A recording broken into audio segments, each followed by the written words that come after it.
மலையாள பகவதி உடல்கட்டு யந்திர மந்திரம். உடல்கட்டுக்குன்னு ஏதாச்சும் யந்திர மந்திரம் இருந்தால் போடுன்னு கேட்டிருக்கீங்க. போட்டிருக்கும் பாருங்கள். உடல்கட்டு மந்திரன்றது வந்து கேட்டிங்கன்னாக்கா பல வகையில், அதாவது கேட்டிங்கன்னாக்கா ஐயனார் உடல்கட்டு மந்திரம் இருக்குது. அதுக்கப்புறம் கேட்டிங்கன்னா மாடன் உடல்கட்டு மந்திரம் இருக்குது. கணபதி உடல்கட்டு மந்திரம் இருக்குது. சிவன் உடல்கட்டு மந்திரம் இருக்குது. சக்தி உடல்கட்டு மந்திரம் இருக்குது. முருகப்பெருமானுடைய உடல்கட்டு மந்திரமும் இருக்குது. எல்லா தேவதைகளுக்கும் வந்து உடல்கட்டு மந்திரம் இருக்குது. ஆனால் மலையாள பகவதியினுடைய உடல்கட்டு மந்திரமே வந்து அது ரொம்ப ஒரு பெரிய விஷயமா இருக்கும். அது புரியுதுங்களா? அந்த உடல்கட்டு மந்திரத்தை வந்து நம்ம பிரயோகம் பண்ணி நம்ம எவ்வளோ பெரிய நம்மளை காப்பாற்றிக்கிறதுக்காக தான் உடல்கட்டு மந்திரம். மாந்திரிகம் செய்கிற ஒவ்வொருத்தரும் வந்து அஷ்டகர்மத்தை நம்ம வந்து செய்யணுன்றதுக்காக நம்ம செய்கிறோம், இல்லைன்னு சொல்லலை. ஆனால் அந்த அஷ்டகர்மத்தை செய்யணும்னு கேட்டிங்கன்னாக்கா அதுக்கு வந்து நம்ம உடம்புக்கு தகுந்த மாதிரி உடல்கட்டு மந்திரம் கரெக்டாக இருந்தால் தான் அது வேலை செய்யும். இல்லைனாக்கா அது வேலை செய்யறதுக்கு நம்மளுக்கு தொல்லை கொடுக்கறதுக்கு ஆரம்பிச்சிடும். அந்த உடல்கட்டு மந்திரம் போடாமல் நம்ம மாந்திரிகத்தை பிரயோகம் பண்ணுறதுக்கு ஆரம்பிச்சிட்டோம்னாக்கா அதுவும் ஒரு பிரச்சனை தான். பிரச்சனைகளை வளர்த்துக்கிட்டே தான் போகுமே தவிர இது மட்டும் குறையிறதுக்கு வாய்ப்பே கிடையாது. அதான் கேட்டிங்கன்னாக்கா புவனேஸ்வரி, பராசக்தி, அகிலாண்டேஸ்வரி, புரியுதுங்களா, உமையவள், பத்ரகாளி, இவங்கெல்லாம் வந்து கேட்டிங்கன்னாக்கா இவங்களுடைய இதில் வரக்கூடியவங்க தான் இந்த நம்ம பகவதி, மலையாள பகவதி மாந்திரீக உடல்கட்டு மந்திரம். சரிங்களா?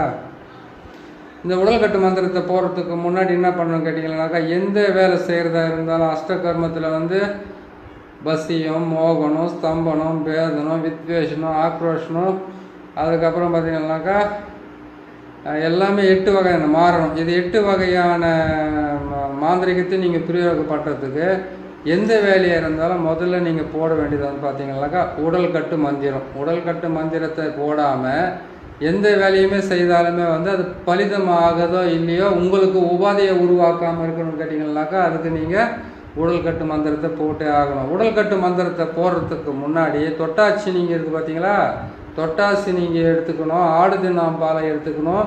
ஆடாதோடனுடைய வேர் எடுத்துக்கணும். இது 3த்தையும் எடுத்து உங்கள் உடம்புக்குள்ளே வந்து பார்த்தீங்கன்னாக்கா அப்புறம் வந்து சிவனார் வேம்புன்னுவாங்க. சிவனார் வேம்பு வாங்கிட்டு வாங்க. சிவனார் வாங்கிட்டு வந்து இது எல்லாமே ஒன்றா சேர்த்து நீங்கள் ஒரு தாயத்தை போட்டுக்கணும் கழுத்தில். அது போட்டுக்கிட்டதுக்கப்புறம் வந்து கேட்டிங்கன்னாக்கா இந்த சிவனார் வேம்பு, அதுக்கப்புறம் கேட்டிங்கன்னாக்கா இந்த தொட்டாச்சி நீங்கள் ஆடு தின்னாம்பாலை, ஆடாதோட இது மொத்தத்தையும் கரெக்டாக எடுத்துக்கோங்க. எடுத்துன்னு வந்து கரெக்டாக நீங்கள் செய்து அந்த தாயத்துக்குள்ளே வந்து அடைச்சி முதல்ல நீங்கள் போட்டுக்குங்க. தொட்டாசி நீங்கள் எடுக்கணும்னு கேட்டிங்கன்னாக்கா புதன்கிழமை, வளர்பிரியாக இருந்தால் திங்கக்கிழமை அன்றைக்கி எடுங்க. வெள்ளிக்கிழமை எடுக்கலாம். ஆனால் அன்றைக்கி வந்து பார்த்திங்கன்னா சுக்கிர பகவான் வரைக்கும் உச்சம் ஆட்சி ஏதாச்சும் ஒன்றுலேருந்து எடுத்தால் ரொம்ப நல்லா வேலை செய்யறதுக்கு ஆரம்பிக்கும். அப்புறமா வந்து பார்த்திங்கன்னாக்கா இன்னொரு விஷயம், நம்ம வந்து ஆடு தின்னாம்பாலை இருக்குது பார்த்தீங்களா, ஆடு தின்னாம்பாலை எடுக்கணும்னு கேட்டிங்கன்னாக்கா திங்கக்கிழமை தான் எடுக்கலாம், ஞாயிற்றுக்கிழமை தான் எடுக்கணும். அதை மற்ற நாளில் எடுக்கக்கூடாது. ஞாயிற்றுக்கிழமை எடுக்கிறது ரொம்ப நல்லது. திங்கக்கிழமை செவ்வாய்க்கிழமை கூட எடுத்துக்கலாம். அது தாராளமாக எடுத்துக்கலாம். மங்களவாரம் சொல்லக்கூடிய செவ்வாய்க்கிழமையில் வந்து நீங்கள் எடுத்து அதை நீங்கள் யூஸ் பண்ணிக்கோங்க. அது எடுத்துட்டிங்களா, தாயத்தை செய்து நீங்கள் போட்டுக்கிட்டீங்களா, போட்டதுக்கப்புறம் பார்த்தீங்கன்னாக்கா அந்த தாயத்தை செய்து நீங்கள் போட்டுக்கிட்டதுக்கப்புறம் இந்த உடல்கட்டு மந்திரத்தை நீங்கள் போட்டு சொல்லி ஒரு வாரம் வரைக்கும் நீங்கள் அதை மனசுக்குள்ளே வந்து நீங்கள் அதை பதிய வைக்கணும். பதிய வைக்கிறதுக்கு முன்னாடி நீங்கள் வந்து நான்வெஜ்ஜு சாப்பிடக்கூடாது.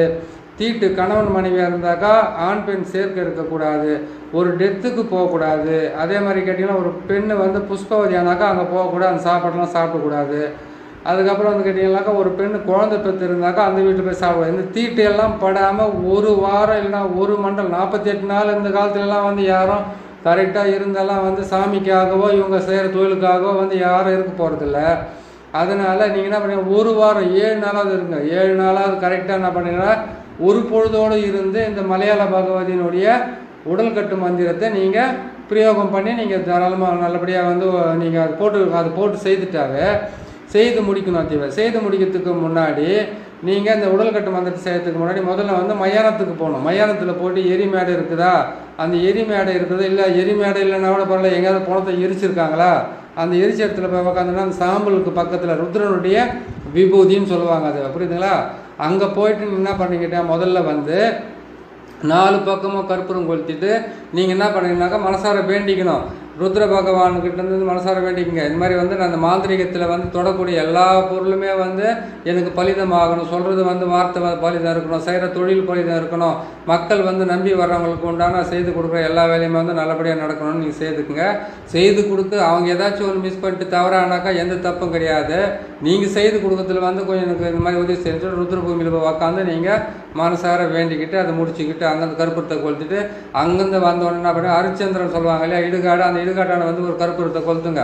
கொளுத்தி முடிச்சுட்டு அதுக்கப்புறம் 2 இடத்துல முடிச்சிட்டிங்களா, பிள்ளையார் கோயில் எங்கே இருந்தாலும் பரவாயில்ல, அரச மரம் பிள்ளையாருங்கிற எந்த பிள்ளையார் கோயிலாக இருந்தாலும் அந்த பிள்ளையார் கோயிலாண்ட போயிட்டு உக்காந்து ஒரு 10 நிமிஷம் உக்காந்து உங்கள் மனசுக்குள்ளே இருக்கிறத வந்து தெளிவாக சொல்லிவிட்டு, அரச மரம் பிள்ளையாராக இருந்தாக்கா உங்களுடைய பேரை வந்து ஒரு செம்பு தகட்டில் எழுதி அந்த செம்பு தகட்டிலே வச்சு என்ன பண்ணுறீங்கன்னு கேட்டீங்கன்னாக்கா, நீங்கள் கரெக்டாக வந்து அந்த அரச மரத்தில் அடிச்சுட்டு பிள்ளையாருடைய இப்போ கால் பாதத்தான கற்பூரத்தை போட்டு கொளுத்திட்டு அங்கேருந்து என்ன பண்ணி அவர் காலை தொட்டு கும்பிட்டு அதுக்கப்புறம் வந்து என்ன பண்ணி கேட்டீங்கன்னாக்கா ஒரு 3 முறை தலைக்கு வந்து தண்ணியை வந்து தெளிச்சிக்கிட்டு, இல்லைனாக்கா நீங்கள் தீர்த்த மாதிரி எதாவது தெளிச்சிட்டு உக்காந்து இது என்ன பண்ணாக்கா உடம்பு மேலே வந்து நம்ம கீழே கட்டுற வேட்டி லுங்கி இல்லை நீங்கள் வந்து இந்த சாமிக்காக நீ போட்டிருக்கிறது எந்த பொருள் இருந்தாலும் அதை மட்டும் தான் நீங்கள் கரெக்டாக பார்த்து செய்யணும், கட்டிக்கணும்.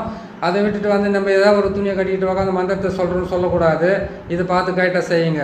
அப்படியே வந்து இல்லைனாக்கா விநாயகர் பெருமாள் இல்லாட்டாக்கா முருகப்பெருமான்கிட்ட போய் உட்காந்து கோயில் அதை சுப்பிரமணியர் கோயிலில் போய் உக்காந்துக்கிட்டு இந்த மந்திரத்துங்களை சொல்லி நீங்கள் மனப்படம் பண்ணிக்கிட்டு வரணும். சரிங்களா? அந்த மாதிரி செஞ்சால் தான் அது வந்து கரெக்டாக வரும். இந்த சக்கரத்தை வந்து முதல்ல வந்து என்ன பண்ணணும் கேட்டிங்கன்னாக்கா, நீங்கள் இந்த சக்கரத்தை வந்து விபூதியாலே தரையில் போடணும். நல்லா பாருங்கள், ரூன்ற எழுத்தில் போட்டு கீழே வந்து சூளம் வந்து உக்காந்துருக்குது. உள்ளே வந்து பார்த்தீங்கன்னாக்கா மலையாள பகவதியினுடைய சக்கரம் இருக்குது. அந்த சக்கரத்தில் வந்து பார்த்தீங்கன்னாக்கா பகவதி ஓம் பகவதி வசின்ற ஒரே ஒரு வார்த்தை தான் இருக்குது. புரியுதுங்களா? ஓம் ஓம் பகவதி வசின்ற வார்த்தை மட்டும்தான் அதில் போட்டிருக்குது. இது மட்டும் நீங்கள் போட்டு செய்துட்டு என்ன பண்ணுறேன்னு கேட்டிங்களானாக்கா, நான் சொன்ன மாதிரி வந்து இது போட்டுட்டு இந்த சக்கரத்தை வந்து விபூதியாலே போடுங்க. விபூதியாலே போட்டுட்டு அந்த விபூதிக்கு பக்கத்தில் என்ன பண்ண கேட்டிங்களானாக்கா கற்பூரத்தை வாங்கிக்கோங்க. கற்பூரத்தை வாங்கினா பாருங்க கேட்டிங்கனாக்கா, இப்போ நான்வெஜ்டருக்கு வந்து பார்த்தீங்கன்னாக்கா பால் பழம் அதுக்கப்புறம் வந்து கேட்டிங்கன்னாக்கா சூடம் பத்தி கற்பூரம் இதெல்லாம் எல்லாமே வாங்கிக்கோங்க. வாங்கிட்டு வந்து வச்சுக்கிட்டு இதெல்லாம் பக்கத்தில் வச்சுக்கிட்டு என்ன பண்ணுறீங்க கேட்டிங்கனாக்கா, நீங்கள் மந்திரத்தை சொல்ல அந்த சக்கரத்து மேலே வந்து என்ன பண்ண மஞ்சளை போடணும், குங்குமத்தை போடணும், அதுக்கப்புறம் வந்து பாலை ஊற்றணும், அதுக்கப்புறம் வந்து முக்கணின்னு சொல்லுவாங்க அந்த கனிகளை வாங்கிட்டு வந்து அது மேலே போடணும். இது எல்லாத்தையும் போட்டு முடித்து அதுக்கு வந்து செய்ய வேண்டிய வேலையெல்லாம் இதெல்லாம் செய்து முடிச்சதுக்கப்புறம் என்ன பண்ணுறீங்கன்னு கேட்டிங்கனாக்கா, அந்த இடத்துலேருந்து அந்த சக்கரத்தை தொட்டு கும்பிட்டு அதுக்கப்புறம் வந்து உடல் கட்டு மந்திரத்தை வந்து நீங்கள் பிரயோகம் பண்ணலாம். உங்கள் கையில் வந்து திருநீரை கையில் வச்சுக்கோங்க. திருநீரை கையில் வச்சுக்கிட்டு நீங்கள் சொல்ல வேண்டிய மந்திரம் வந்து ஓம் மலையாள பகவதி தேகத்தில் பஞ்சாட்சர மூர்த்தி காவல், கைகளில் மகேஸ்வரி காவல், சிரசு முதல் பாதம் வரை அஷ்ட தேவர்களும் ஓம் என்ற ஆச்சாரமும், காதில் வீரபத்ர தேவனை சுற்றி காலவரன் காத்து ரட்சிக்க. இதை தான் நீங்கள் சொல்ல வேண்டிய மந்திரம். எப்படின்னு கேட்டிங்கன்னாக்கா, இன்னொரு முறை சொல்கிறேன் கேட்டுங்க. ஓம் மலையாள பகவதி தேகத்தில் பஞ்சாட்சர மூர்த்தி காவல், கைகளில் மகேஸ்வரி காவல், சிரசு முதல் பாதம் வரை அஷ்ட தேவர்களும் ஓம் என்ற ஆச்சாரமும், காதில் வீரபத்ரனும் என்னை சுற்றி. அதான் கேட்டீங்களா? ஓம் மலையாள பகவதி தேகத்தில் பஞ்சாட்சர மூர்த்திகள், கைகள் மகேஸ்வரி காவல், சிரசு முதல் பாதம் வரை அஷ்ட தேவர்களும் ஓம் என்ற ஆச்சாரமும், காதில் வீரபத்ர தேவனும் இவரை சுற்றி காலவரம் காத்து ரட்சிக்க. அதாவது உங்களுக்கு முன்னாடி வந்து ஒருத்தர் உக்காந்துருக்கனாக்கா அவரை சுற்றி காலவரம் காத்து ரட்சிக்கணும்னு அந்த வார்த்தை சொல்கிறீங்க. உங்களை பாதுகாக்கணும்னா கையில் வந்து திருநீரை வச்சுக்கிட்டு என்ன பண்ணுறீங்க கேட்டீங்கன்னாக்கா, இந்த சக்கரத்தை வந்து எழுதி இதை நீங்கள் போட்டு, அதாவது கேட்டீங்கன்னா தரையில் போட்டுட்டு நீங்கள் விபூதியால் போட்டுட்டு உக்காரீங்கனாக்கா நீங்கள் கற்றுக்க போகிறீங்க. அந்த மந்திரத்துங்களை வந்து நீங்கள் மனப்பாடம் பண்ண போகிறீங்க. அந்த மந்திரத்தை வந்து நீங்கள் பாராயணம் பண்ணுறீங்கன்றது அர்த்தம். இதே சக்கரத்தை வந்து நீங்கள் தகட்டில் எழுதி அந்த தகட்டோட சேர்த்து அஷ்டகந்தமும் கட்டுச்சாந்தி, இதை அஷ்டகந்தம், புணுக்கு, ஜவ்வாது, கஸ்தூரி இதையெல்லாம் சேர்த்து நீங்கள் மையாக்கி அந்த மையை வந்து வச்சு நீங்கள் செய்துட்டு இது தேக சுத்தி பண்ணிக்கணும். அதுக்கப்புறம் மந்திரத்தினுடைய மந்திர சுத்தி, அதுக்கப்புறம் கேட்டிங்கனாக்கா எந்திர சுத்தி, அதுக்கப்புறம் இதெல்லாம் செஞ்சிடணும். இதெல்லாம் செஞ்சு முடிச்சதுக்கப்புறம் தான் நீங்கள் அதை வந்து கரெக்டாக செய்ய முடியும். புரியுதுங்களா? இதெல்லாம் செஞ்சு வச்சிங்க. இந்த தாயத்தை வந்து போடும்போது வந்து மிளகு சாரணைன்றது வந்து ஒரு மூலிகை இருக்குது. அதை கேட்டிங்கனாக்கா திருமணமே ஆகாதவங்களுக்கு கூட திருமணத்தை செய்து வைக்கும் மிளகு சாரணை. வெள்ளிக்கிழமை அன்னைக்கு காலையில் சுக்கிரவாரம் சொல்லக்கூடிய அந்த காலையில் 6லேருந்து 7 மணிக்கு சுக்கிரவாரையில் வந்து இதுக்கு எலுமிச்சம் பழமும் தயிர் சாதம் அதுக்கப்புறம் பால் பழமெல்லாம் வச்சு அதனுடைய ஆணி வேறு அறுபடாமல் பிடிங்கிட்டு வந்து ஒரு பெண்ணை வந்து திருமணம் பண்ணிக்கிறதுக்கு ஒரு ஆணை திருமணம் பண்ணிக்கிறதுக்கு அந்த தாயத்தை வெள்ளி தாயத்தில் போட்டு கொடுத்தாங்கன்னாக்கா அது கரெக்டாக திருமணம் நடக்கும், இல்லைன்னு சொல்லலை. ஆனால் அந்த மிளகு சாரணையை வந்து நீங்கள் இதே இதிலே வந்து பழக்கத்திலே வந்து வெள்ளிக்கிழமை மணிக்கு காலையில் எழுந்திரிச்சோன்னே என்ன பண்ணி கேட்டீங்கன்னாக்கா நீங்கள் அந்த மிளகு சாரனுடைய வேர் எடுத்து போய்ட்டு எலுமிச்சம்பழம் எடுத்துக்கோங்க. அதுக்கப்புறம் மஞ்சள் நூல் எடுத்துக்கோங்க. அந்த மஞ்சள் நூலை கொண்டு போயிட்டு அது மேலே வந்து காப்பு மாதிரி கட்டிட்டு அது நிறைய பேர் மூலிகை சாப்பிட்டு சொல்லுவாங்க. சிவன் சாபம் நசி நசி, சக்தி சாபம் நசி நசி, தேவர்கள் சாபம் நசி நசி, சித்தர்கள் சாபம் நசி நசி, நசி நசி நசி எனக்கு வசியமாக கடவுண்டு உரம் வந்திருக்குது. ஓம் மூலி சர்வ மூலி ஜீவ மூலி உன் உயிர் உன்னுடலில் இருக்க எனக்கு வசப்பட ஓம் சுவாகம் சொல்கிற அது ஒரு மந்திரம் இருக்குது. பல மந்திரங்கள் இருக்குது. இதில் எல்லாம் வந்து இது ஒரு மந்திரம் தான் கிடையாது. எத்தனை சித்திரங்கள் அத்தனை சித்திரம் வந்து ஆளுக்கு ஒரு மந்திரத்தை கண்டுபிடிச்சிட்டு போயிடுற மாதிரி இருக்குது. அதனால் நீங்கள் என்ன பண்ணுன்னு கேட்டீங்கன்னாக்கா நான் சொல்கிற மந்திரத்தை வந்து பிடிச்ச சொல்லிங்க. இல்லை உங்களுக்கு வந்து அந்த மூலிகைக்கு உண்டான மந்திரம் இருந்தாக்கா நீங்கள் சரினா நீங்கள் செஞ்சுக்கோங்க, ஒன்றும் தப்பு கிடையாது. சரிங்களா? அது செய்து முடிச்சுட்டு நான் பண்ணிக்கிறீங்களா அது கொண்டு வந்து நீங்கள் தாயத்தை வெள்ளி தாயத்தில் போட்டுட்டு கட்டலாம், வலது கையில் கட்டிக்கலாம், இடுப்பு கட்டிக்கலாம், கழுத்தில் கட்டிக்கலாம். இது கட்டிக்கிட்டு வந்து என்ன பண்ணிங்கன்னாக்கா அதுவே அதுக்கப்புறம் நான் சொன்ன மாதிரி தொட்டாசி நீங்கள் ஆடுது நம்பால் ஆடாதோட வேறு இது எல்லாமே கொண்டு வந்து போடணும். நம்ம ஒரு மாந்திரிக சேரமில் வந்து பார்த்திங்கன்னாக்கா அஷ்டகர்ம மூலிகைன்னு வந்து பார்த்திங்கன்னாக்கா 8 வகையான மூலிகை இருக்குது. ஆனால் இதுங்களில் வந்து சில மூலிகைகளை பார்த்திங்கன்னாக்கா உடல் கட்டு மந்திரத்துக்காகவும் நம்ம ஏவி விடக்கூடிய ஏவுலங்களுக்காக உண்டான மந்திரங்கள்லாம் பல மந்திரங்கள்லாம் தனித்தனி இருக்குது. உடல் கட்டு மந்திரத்தை நல்ல மந்திரத்தை போடுன்னு சொல்லிட்டு ஒரு கேட்டிருக்கீங்க நிறைய பேர். ஆனால் உடல் கட்டு மந்திரத்தை நான் போட்டிருக்கிறேன். அதுவும் மலையாள பகவதியினுடைய உடல் கட்டு மந்திரத்தை போட்டிருக்கேன். எந்திர மந்திரம் 2மே போட்டிருக்கேன் பாருங்கள். இதை பார்த்து நீங்கள் கரெக்டாக செய்து கொடுங்க மற்றவங்களுக்கு. இது வந்து பார்த்து செய்யறதுக்கு முன்னாடி எந்திரத்தில் இந்த அச்சாரத்தை போட்டுக்குங்க. இந்த அச்சாரத்தை போட்டுட்டு நீங்கள் கரெக்டாக எழுதிக்குங்க. எழுதிக்கிட்டு என்ன பண்ணீங்க கேட்டிங்கனாக்கா தகுடை வந்து கீழே வந்து விபூதி போட்டு செய்து முடிச்சிட்டிங்களா? செய்து முடிச்ச உடனே ஒரு 7 நாளைக்கு தான் சொல்கிறேன் பார்த்தீங்களா. நீங்கள் கொஞ்சம் பத்தியத்தோடு இருங்க. ஏன்னு கேட்டிங்கனாக்கா இதுக்கு வந்து சுத்தமாக இருக்கணும். எனக்கு ஒரு தொழில் கற்றுக்கிறீங்கன்னா ஒரு பயபக்தியோடு இருங்க. கரெக்டாக வந்துடும் பாருங்க எல்லாமே. சரிங்களா? இந்த சேனலை பார்க்குறீங்க, நீங்கள் கேட்டதை நான் போட்டு கொடுத்துருப்பேன். சேனல் பார்க்குறீங்க, பிடிச்சிருக்குன்னு நினைக்கிறேன். பிடிச்சிருந்தாக்கா இதை வந்து சப்ஸ்கிரைப் பண்ணுங்கள், லைக் பண்ணுங்கள், ஷேர் பண்ணுங்கள். இன்னொருத்தர் கேட்டுக்கிறாரு. என்னென்னு கேட்டுக்கிறாருன்னு கேட்டிங்கன்னாக்கா காளியை வசியம் பண்ணி அந்த வசியத்து மூலியமாக வந்து நம்ம இவங்களை எப்படி வசியம் பண்ணுறது, ஜனத்துக்களை எப்படி வசியம் பண்ணிக்கிறது அப்படின்றத ஒரு தெளிவாக போடுன்னு சொல்லியிருக்கிறாரு. காளியை வசியம் பண்ணும்போது ஜனங்களும் தானாக வசியம் ஆகிடுவாங்க, புரியுதுங்களா? ஆனால் ஒன்று, காளியை நீ வசியம் பண்ணித்துக்கு உக்காடுறியா உனக்கு வந்து வேற எந்த விதமான ஆசையும் இல்லாமல் தான் சரியாக போயிடுது, புரியுதுங்களா?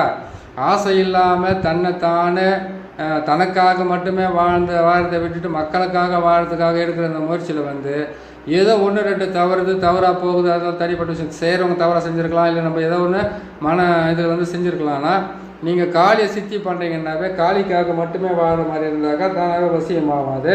இருந்தாலும் வந்து காளி வசியத்தினுடைய ரகசியம் என்னன்றது, காளி எப்படி வசியம் பண்ணுறது நான் போட்டு கொடுக்குறேன்.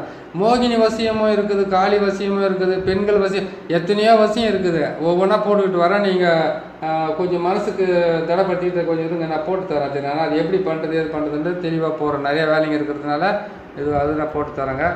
நம்ம சேனலை இப்போ இது போட்டிருக்கிறோம் பாருங்கள். சேனல் சப்ஸ்கிரைப் பண்ணுங்கள், லைக் பண்ணுங்கள், ஷேர் பண்ணுங்கள். இன்னொரு நல்ல பதிவில் நான் உங்களை சந்திக்கிறேன். நன்றி, வணக்கம்.